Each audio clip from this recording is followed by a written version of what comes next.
जय हिंद दोस्तों, स्वागत है व्यास अकेडमी बाराबंकी के यूट्यूब प्लेटफॉर्म पर। आज हम लोग बात करेंगे भारतीय अर्थव्यवस्था पर। ये भारतीय अर्थव्यवस्था का पहली क्लास है। इसमें हम लोग इसके इंपॉर्टेंस समझेंगे कि सारे एग्जाम्स में, जो वनडे एग्जाम्स हैं, इसके अलावा किसी भी कॉम्पिटिटिव एग्जाम्स में क्या इंपॉर्टेंस है। आजकल भारतीय अर्थव्यवस्था से क्वेश्चंस बढ़ रहे लगातार, तो इस पर हम लोग फोकस करेंगे, बेसिक से लेकर के चलेंगे और धीरे धीरे हम लोग सारे चैप्टर्स को कवर करने की कोशिश करेंगे। इसमें ज्यादातर चीजें हमने शार्ट में पहले से लिख दी हैं, आपको एक्सप्लेन करके मैं धीरे धीरे समझा दूंगा। ठीक है, तो सबसे पहले शुरू करते हैं, देखते हैं कि इकोनॉमिक्स है क्या। जो पहला पॉइंट हमने लिखा है कि क्या है इकोनॉमिक्स, यानी अर्थशास्त्र क्या है। दूसरी चीज, हम लोगों को जो पढ़ना होता है कॉम्पिटिटिव एग्जाम्स में पढ़ना होता है भारतीय अर्थव्यवस्था। तो यहाँ पर हम लोग देखेंगे भारतीय अर्थव्यवस्था और अर्थशास्त्र में क्या अंतर है। तो सबसे पहले अंतर समझने से पहले हम लोग देखते हैं कि भारतीय अर्थशास्त्र या भारतीय अर्थव्यवस्था क्या है। तो सबसे पहले अर्थशास्त्र देखते हैं। अर्थशास्त्र में हम लोग स्टडी करते हैं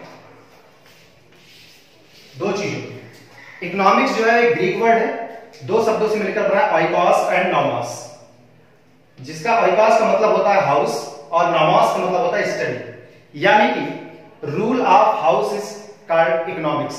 यानी कि घर में जो भी गतिविधियां हो रही हैं वो सब कुछ अर्थशास्त्र के अंतर्गत आता है। अगर हम दूसरी भाषा में इसकी बात करें तो इकोनॉमिक्स के अंतर्गत हम लोग जिन चीजों का अध्ययन करते हैं वो होती है किसी भी जगह पर जो गतिविधियां चल रही हैं अर्थ की, यानी धन की, वो सब कुछ अर्थशास्त्र है। क्या गतिविधियां हो सकती हैं? तो पहली गतिविधि होती है अर्थशास्त्र के अंतर्गत, वो होती है प्रोडक्शन। दूसरी गतिविधि है वो है डिस्ट्रीब्यूशन, और तीसरी है कंजम्पशन। यानी कि किसी भी क्षेत्र में, किसी भी देश में जो उत्पादन हो रहा है किसी भी वस्तु का, किसी भी सेवा का, उसका वितरण कैसा हो रहा है, और तीसरी चीज कि उसका उपभोग कैसा हो रहा है, वो सब कुछ जो कुछ भी अध्ययन किया जाएगा इसके अंतर्गत वो सब कुछ क्या कहलाएगा? अर्थशास्त्र। तो हम लोग अर्थशास्त्र के अंतर्गत वस्तुओं के उत्पादन, उनके वितरण और उनके उपभोग का अध्ययन करते हैं। अब बात करते हैं हम लोग कि अर्थशास्त्र कितने प्रकार के होते हैं। तो अर्थशास्त्र मुख्यतः दो प्रकार के होते हैं, micro economics and macro economics, यानी कि व्यष्टि अर्थशास्त्र और समष्टि अर्थशास्त्र। इसके लिए हम लोग थोड़ा सा देखते हैं इसको। माइक्रो इकोनॉमिक्स के अंतर्गत हम लोग जो अध्ययन करते हैं वो करते हैं इंडिविजुअल का, किसी एक वस्तु का अध्ययन जो हम लोग कर लेते हैं वो क्या होता है? माइक्रो इकोनॉमिक्स, यानी कि व्यष्टि अर्थशास्त्र। यानी कि किसी एक वस्तु की कीमत क्या हो, किसी एक वस्तु की कीमत कैसे निर्धारित की जाती है, वो सब कुछ व्यष्टि अर्थशास्त्र के अंतर्गत किया जाता है। लेकिन जो समष्टि अर्थशास्त्र है यानी माइक्रो इकोनॉमिक्स है, उसमें समग्रता खुद में समाहित होती है। कहने का तात्पर्य यह है कि किसी देश की अर्थव्यवस्था, किसी देश की जीडीपी, देश के अंदर व्याप्त बेरोजगारी, गरीबी, इन सबका जो अध्ययन करते हैं वो हम लोग करते हैं मैक्रो इकोनॉमिक्स के अंतर्गत, यानी समष्टि अर्थशास्त्र के अंतर्गत। तो इसके अंतर्गत हम लोग जो चीजें देखते हैं वो देखते हैं गवर्नमेंट के रूल एंड रेगुलेशंस को, गवर्नमेंट पॉलिसीज को, नीतियां क्या है सरकार की, उन सब चीजों का अध्ययन हम लोग करते हैं समष्टि अर्थशास्त्र के अंतर्गत। ठीक है, तो आई होप आप लोगों को ये चीजें समझ में आ रही होंगी कि व्यष्टि अर्थशास्त्र क्या है और समष्टि अर्थशास्त्र क्या है। तो अगर आपसे पूछा जाए व्यष्टि अर्थशास्त्र और समष्टि अर्थशास्त्र में अंतर कैसे स्पष्ट करेंगे, तो किसी इंडिविजुअल का, किसी एक व्यक्ति की अर्थव्यवस्था का, या फिर किसी एक वस्तु की कीमत का निर्धारण कैसे करेंगे, वो चीजों का अध्ययन हम लोग करेंगे माइक्रो इकोनॉमिक्स में। और अगर पूरी कंट्री का, पूरे देश की अर्थव्यवस्था की बात की जाए तो उसका अध्ययन हम लोग करते हैं समष्टि अर्थशास्त्र के अंतर्गत, जिसमें गवर्नमेंट की नीतियां और उसका मानव समाज और देश के कल्याण पर क्या असर पड़ रहा है, उन सब चीजों की बात हम लोग किसमें करते हैं? समष्टि अर्थशास्त्र में।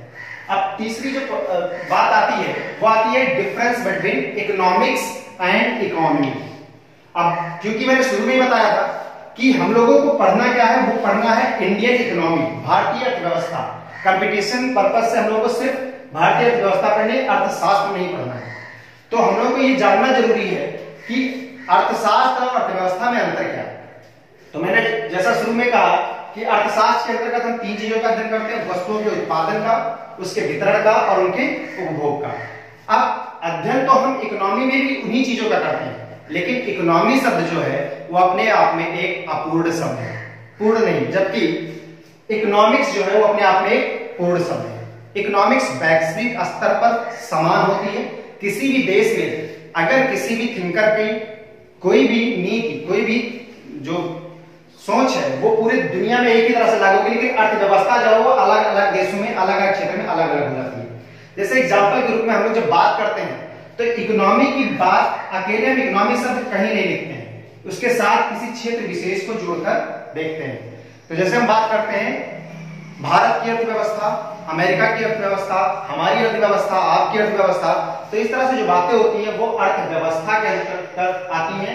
मतलब अर्थव्यवस्था जब तक किसी क्षेत्र विशेष के साथ नहीं जोड़ा जाता है वो अपने आप में अपूर्ण होता है। तो सामान्य सी बात ये समझनी है कि अर्थशास्त्र जो है वो वैश्विक लेवल पर सब कुछ समाहित करता है अपने आप में, जबकि अर्थव्यवस्था अपने आप में तब तक अपूर्ण है जब तक उसके अंतर्गत किसी क्षेत्र विशेष को जोड़कर ना देखा जाए। तो ये समझ में आ गया होगा आप लोगों को कि डिफरेंस क्या है दोनों में, इकोनॉमिक्स और इकोनॉमी में।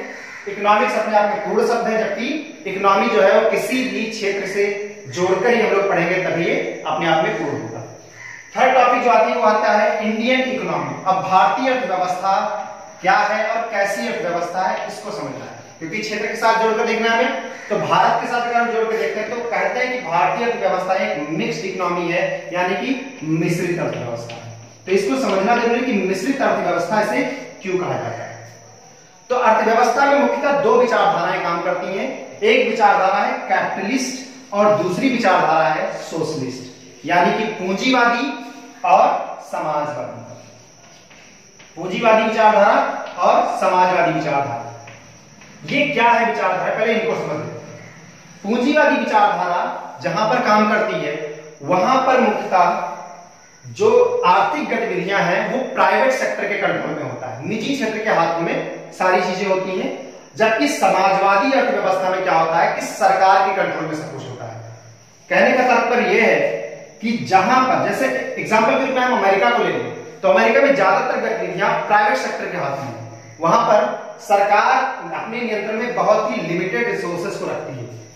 जबकि अगर आप चीन का एग्जांपल लें या क्यूबा का एग्जांपल लें, नॉर्थ कोरिया का एग्जांपल लें, तो वहां पर ज्यादातर चीजें, लगभग सभी चीजें सरकार के कंट्रोल में है। तो जहां पर सरकार के कंट्रोल में ज्यादातर चीजें हों उसे समाजवादी अर्थव्यवस्था के अंतर्गत रखते हैं, जबकि जो चीजें प्राइवेट सेक्टर के हाथ में ज्यादातर हों वहां पर पूंजीवादी अर्थव्यवस्था आती है। थोड़ा सा और इसको इलेबरेट करते हैं, थोड़ा और समझने की कोशिश करते हैं। तो पूंजीवादी अर्थव्यवस्था को अगर हम लोग देखें तो यहां पर हम लोग को एक चीज समझ में आनी चाहिए कि पूंजीवादी अर्थव्यवस्था के अंतर्गत हम लोग अगर किसी भी देश में पूंजीवादी अर्थव्यवस्था है तो जिस व्यक्ति के पास ज्यादा वेल्थ होगा, ज्यादा धन होगा, तो वो व्यक्ति क्या करेगा, ज्यादा से ज्यादा इनकम भी जनरेट कर लेगा, क्योंकि मार्केट जो होता है उसमें फ्री होता है, इस पर किसी का कंट्रोल नहीं होता है, सरकार इस पर नियंत्रण नहीं रखती है। तो जहां पर पूंजीवादी अर्थव्यवस्था वहां पर नियंत्रण सरकार का बहुत ही कम होता है। वर्तमान में जो भारतीय अर्थव्यवस्था वो भी धीरे धीरे प्रो कैपिटलिस्ट होती जा रही है। निजीकरण बढ़ रहा है लगातार, रेलवे के क्षेत्र में निजीकरण होना, एविएशन में निजीकरण होना, इस तरह से ये फ्री जो कर दे रहे हैं हम लोग इकोनॉमी को, वो चीजें यहां पर बढ़ रही है कैपिटलिस्ट इकोनॉमी में। लेकिन एक प्रॉब्लम आती है, कैपिटलिस्ट इकोनॉमी की जो सबसे बड़ी समस्या होती है वो फ्री होना जरूरी है मार्केट को, लेकिन एक समस्या आती है कि मोनोपोली आ जाता है। मोनोपोली का मतलब होता है कि किसी एक व्यक्ति का एकाधिकार हो जाए किसी क्षेत्र में। जैसे एग्जांपल के रूप में अगर हम लोग समझें, सपोज कि आज के कुछ साल पहले तक अगर हम लोग टेलीकॉम सेक्टर में देखते तो टेलीकॉम सेक्टर में कुछ गिनी चुनी कंपनियां थी, जैसे हच था पहले जो बाद में वोडाफोन में कन्वर्ट हुआ, इसके अलावा बीएसएनएल था। तो ये लोग जब काम करते थे तो उस समय सरकार लगातार इस पर नियंत्रण रख रही थी लगातार, लेकिन जब बहुत तेजी से फ्री होता गया, प्राइवेट मार्केट बहुत तेजी से इस पर हावी हुआ, तो एक नई कंपनी जो उभर कर सामने आई, जियो ने क्या किया, मार्केट को पूरी तरह से कैप्चर कर लिया। और आने वाले समय में ऐसा भी हो सकता है कि जब जियो के सामने जो वर्तमान में कंपनियों की स्थिति है जिस तरह से, अगर हो ना हो कहीं इन कंपनियों की स्थिति और खराब हो जाए और ये कंपनियां डूब जाए या ये कंपनियां टेलीकॉम सेक्टर से अपने आप को विड्रॉ कर ले, तो ऐसी स्थिति में पूरी तरह से जियो का कंट्रोल हो जाएगा। और इन फ्यूचर जियो के सामने अगर कोई कंपटीशन नहीं रहा तो जो जियो आज इतने सस्ते कॉल दर उपलब्ध करा रही है, जो फ्री नेट या सस्ते नेट उपलब्ध करा रही है, वही जियो कल को रेट बढ़ा करके भी आपको नेट प्रोवाइड कर सकती है, क्योंकि उसका एकाधिकार हो जाएगा मार्केट में। तो मार्केट में जो फ्री यानी पूंजीवादी अर्थव्यवस्था की जो सबसे बड़ी समस्या होती है वो होती है मोनोपोली आना, एकाधिकार आ जाना मार्केट में। एक दूसरी समस्या भी आती है, वो होता है क्रोनिक कैपिटलिज्म का। क्रोनिक कैपिटलिज्म ये भी नया शब्द है, मार्केट में आजकल बहुत ज्यादा छाया हुआ है। शब्द नया नहीं है, मार्केट में आजकल बहुत ज्यादा सर्कुलेट कर रहा है। क्रोनिक कैपिटलिज्म का मतलब ये होता है कि जिसे हम लोग कहते हैं कि साठगांठ कर लेना आपस में। कौन करता है साठगांठ? तो दो तीन क्षेत्र जो होते हैं, एक तो ब्यूरोक्रेसी यानी जो आपकी नौकरशाही तंत्र है वो, प्रशासन, राजनेता यानी कि पार्लियामेंट्री सिस्टम जो हमारे देश की है वो, और साथ में बिजनेसमैन। अगर ये तीनों मिलकर के नीतियों को आपस में मिलकर के बांटें या आपस में मिलकर नीतियां बना रहे हैं, तो ऐसी स्थिति में क्रोनिक कैपिटलिज्म अगर हावी हो जाएगा तो फ्री मार्केट पूरी तरह से कंट्रोल में चला जाएगा कुछ गिने चुने लोगों के। एग्जाम्पल के रूप में अगर हम समझें कि सपोज कि अगर भारत सरकार की ऐसी नीति बनाए कि कुछ विशेष घरानों को ही लाभ हो, जैसे अडानी ग्रुप, अंबानी ग्रुप, अगर ऐसा कुछ होने लगा तो इससे जो सबसे बड़ी समस्या सामने आएगी वो ये आएगी कि फ्री मार्केट से कुछ ही लोगों का कंट्रोल नियंत्रित हो जाएगा, और फिर जो बाकी छोटे मोटे कारपोरेट घराने हैं या जो छोटे मोटे उभरती हुई स्टार्टअप कंपनियां हैं, वो कंपनियां पूरी तरह से मार्केट से बाहर हो जाएंगी। तो जो क्रोनिक कैपिटलिज्म शब्द है वो सिर्फ और सिर्फ इसलिए चर्चा में है क्योंकि आजकल कहीं ना कहीं ये मार्केट में देखने को मिल रहा है कि सरकार की नीतियां कुछ विशेष घरानों को लाभ पहुंचाने के लिए होती हैं, और वो विशेष घराने जो होते हैं वो सरकार के हित में काम करते हैं। तो ये चीजें भी देखने को मिल रही है, तो ये आजकल न्यूज में काफी छाया हुआ है। अब बात करते हैं मिक्स्ड इकोनॉमी की। तो भारतीय अर्थव्यवस्था में मिक्स्ड इकोनॉमी, तो पहला हमने समझा पूंजीवाद, अब दूसरा समझते हैं समाजवाद। समाजवाद का तात्पर्य यह है कि सरकार के अंतर्गत ज्यादातर कंट्रोल होगा समाजवादी विचारधारा के अंतर्गत। इससे क्या होगा कि सरकार क्या करेगी, लोक कल्याण के लिए ज्यादातर काम करने की कोशिश करेगी, यानी वेलफेयर स्टेट की जो परिकल्पना है हमारे संविधान में, उसको वो पूरा करने की पूरी तरह से कोशिश करेगी। तो लोक कल्याण की इस अवधारणा को पूरा करने के लिए सरकार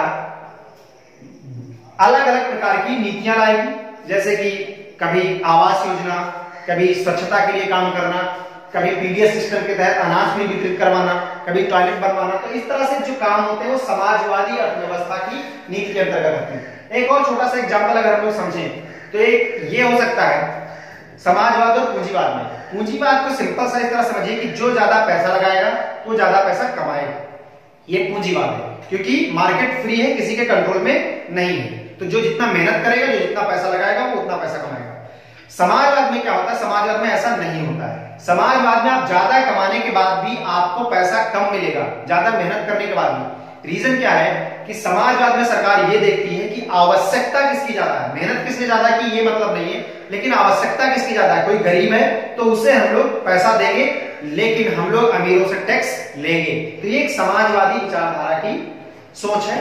तो यहाँ पर आयोग आप लोगों को समाजवादी जो विचारधारा है और पूंजीवादी विचारधारा है समझ में आ गया होगा।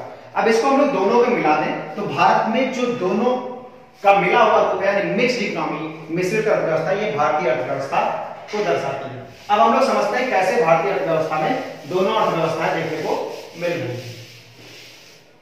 भारत में क्या होता है कि सरकार पूंजीवादी अर्थव्यवस्था के अंतर्गत फ्री मार्केट को भी रेगुलेट कर रही है, क्योंकि भारत में मार्केट पूरी तरह से फ्री चल रहा है। लेकिन दूसरी तरफ सरकार वेलफेयर स्कीम भी लेकर आती है, गवर्नमेंट स्कीम्स आती हैं वेलफेयर स्टेट के लिए। तो लोगों के कल्याण के लिए सरकार वेलफेयर स्कीम्स लेकर के आती है। तो ये दोनों चीजें मिक्स हैं, इसलिए भारतीय अर्थव्यवस्था एक मिश्रित अर्थव्यवस्था को दर्शाती है यहां पर। लेकिन 1992 में भारतीय अर्थव्यवस्था में एक नई सोच सामने आई, वो था लिबरलाइजेशन, प्राइवेटाइजेशन और ग्लोबलाइजेशन का, यानी उदारीकरण, निजीकरण और वैश्वीकरण का। इसकी आने की जरूरत क्या थी? जरूरत यह थी कि भारतीय अर्थव्यवस्था की जो बैलेंस ऑफ ट्रेड था वो पूरी तरह से गड़बड़ हो गया था। जो व्यापार नीति थी उसके अंतर्गत हम लोग जब विदेश व्यापार करते हैं तो उसमें हमें फॉरेन रिजर्व की जरूरत होती है। तो फॉरेन रिजर्व की कमी हो जाने की वजह से भारत में यह कहा गया कि अब समय ऐसा आ गया कि शायद हम लोग अपने विदेशी व्यापार को सिर्फ 2 महीने तक रेगुलेट कर सकते हैं। उस समय की एक छोटी सी घटना है कि उसमें सरकार थी चंद्रशेखर जी की। तो चंद्रशेखर जी प्रधानमंत्री थे, तो उन्होंने क्या किया कि विदेश व्यापार को बढ़ाने के लिए जो गवर्नमेंट ऑफ इंडिया का जो फॉरेन रिजर्व था आरबीआई के पास, उसमें से फॉरेन रिजर्व तो लिमिटेड था लेकिन गोल्ड हमारे पास था पर्याप्त मात्रा में। गोल्ड उन्होंने क्या किया कि बैंक ऑफ लंदन और बैंक ऑफ जापान में गिरवी रख दिया और उससे उन्होंने फॉरेन रिजर्व को बढ़ाया। लेकिन वो फॉरेन रिजर्व भी भारतीय अर्थव्यवस्था के लिए पर्याप्त नहीं था विदेश व्यापार के लिए, सिर्फ 2 महीने वो व्यापार चल सकता था। उसी बीच में चंद्रशेखर जी की सरकार गिर जाती है और फिर नई सरकार आती है नरसिम्हा राव की। नरसिम्हा राव की सरकार के सामने सबसे बड़ा संकट था विदेश व्यापार का है। तो ऐसी स्थिति में हमें गोल्ड चाहिए या फॉरेन रिजर्व चाहिए। गोल्ड पहले से ही चंद्रशेखर जी ने गिरवी रख दिया और फॉरेन रिजर्व हमारे पास है नहीं। तो ऐसी स्थिति में हमें लोन चाहिए था कि कहां से लाए। तो लोन लेने के लिए उस समय हमारे देश के सामने आए एक चमत्कारिक वित्त मंत्री मनमोहन सिंह जी और उन्होंने एक सलाह दी नरसिम्हा राव सरकार को कि आप क्यों ना आईएमएफ से लोन ले लेते हैं। तो आईएमएफ से बात की गई और वहां पे जो आईएमएफ ने शर्त ये रखी गई कि भारत की जो इकोनॉमी क्लोज इकोनॉमी थी उसको ओपन किया जाए, यानी लिबरलाइज किया जाए, प्राइवेटाइज किया जाए और ग्लोबल लेवल पर इसको फैलाया जाए ताकि सारी दुनिया के मार्केट के लिए इंडिया जो है वो ओपन हो जाए। इस शर्त को पहले तो भारत सरकार मानने से मना कर दी, लेकिन हमारे पास और कोई ऑप्शन था नहीं, तो हमने ये तीनों शर्तें जो थी आईएमएफ की मान ली। अब क्वेश्चन यहाँ पे ये बनता है कि ये क्वेश्चन ये जो बातें थी लोन लेने की वह आईएमएफ से ही क्यों की गई, वर्ल्ड बैंक से क्यों नहीं की गई। वर्ल्ड बैंक से इसलिए नहीं की गई क्योंकि वर्ल्ड बैंक का काम बैलेंस ऑफ ट्रेड या बैलेंस ऑफ पेमेंट को मेंटेन करने का नहीं होता है। वर्ल्ड बैंक डेवलपमेंट के लिए काम करता है, डेवलपमेंट के लिए पैसे देता है, जबकि हमारा बैलेंस ऑफ ट्रेड गड़बड़ था। तो और बैलेंस ऑफ ट्रेड के लिए आईएमएफ आपको लोन सैंक्शन करता है। तो हमें ये 3 चीजें माननी पड़ी और उसके बाद हमारी जो मार्केट थी वो ओपन हो गई और हम एक उदारीकरण की ओर बढ़ गए। उदारीकरण का सिंपल सा मतलब ये है कि लाइसेंस प्रणाली जो थी उसमें ढील दी गई। पहले किसी भी काम को करने के लिए हमें लाइसेंस लेना होता था। आपको माचिस की फैक्ट्री लगानी है, लाइसेंस लीजिए। आपको पेंसिल बेचना है, लाइसेंस लीजिए। हर एक चीज के लिए लाइसेंस चाहिए। दूसरी चीज प्राइवेटाइजेशन बढ़ाया गया। ऐसा इसलिए किया गया, प्राइवेट सेक्टर पहले हमारे देश में बहुत ही कम काम करते थे। इसके पीछे 200 साल का इतिहास था, क्योंकि अंग्रेज प्राइवेट सेक्टर की तरह ही भारत में आए थे और उन्होंने हम पर 200 साल शासन किया। तो हम लोग ये चाहते थे कि किसी भी तरह से अगर प्राइवेट सेक्टर फिर हावी हुआ तो कहीं हम फिर न गुलाम हो जाए। तो सरकार इस डर से प्राइवेट सेक्टर को अपने से दूर रखना चाहती थी और पूरी तरह से गवर्नमेंट सेक्टर को उसमें हावी रखना चाहती थी। तो यहां पर इस डर को भी खत्म किया गया और प्राइवेट सेक्टर को फिर से खोला गया कि प्राइवेट सेक्टर इसमें काम करे। और तीसरा किया गया कि वैश्विक लेवल पे काम करे प्राइवेट सेक्टर। तो ये तीनों चीजें यानी लिबरलाइजेशन, प्राइवेटाइजेशन और ग्लोबलाइजेशन काम किया गया। लेकिन वर्तमान में जो अब सिस्टम चल रहा है उसमें हम लोग 1992 तक प्राइवेट सेक्टर थोड़ा बहुत काम करता था, लेकिन अब समाजवाद की तरफ झुकाव ज्यादा था, लेकिन अब पूंजीवाद की तरफ झुकाव ज्यादा है। अब जो अर्थव्यवस्था हमारी है वो FFF मॉडल पे काम कर रही है, यानी कि फूड, फ्यूल एंड फाइनेंस, यानी food for all, fuel for all और फाइनेंस फॉर ऑल। ये 3 चीजों पे काम कर रही है 1992 के बाद। वर्तमान में जो स्थिति है, मतलब सरकार का सीधा सा मकसद ये है कि ये 3 चीजें सबके पास हो, फूड, फ्यूल और फाइनेंस, और इसके लिए हमें चाहे पूरी तरह से प्राइवेटाइज क्यों ना करना पड़े। और मैंने पहले बताया कि प्राइवेटाइजेशन का जो सबसे बड़ा प्रॉब्लम है वो है क्रोनी कैपिटलिज्म। मतलब अगर पूरी तरह से प्राइवेट हो गया तो सरकार हो ना हो कहीं ऐसी नीतियां ना बनाने लगे कि कुछ विशेष घरानों को फायदा होने लगे, और इससे अगर मार्केट फ्री ना रहा तो देश की अर्थव्यवस्था को झटका लगेगा। और इसका हमें एक एग्जाम्पल देखने को लगातार मिल रहा है कि हमारे देश में अमीर और अमीर होता जा रहा है और गरीब होता जा रहा है। तो ये समस्याएं लगातार बरकरार है। नेक्स्ट टॉपिक हम लोग देखेंगे economics development and economic growth. ठीक है।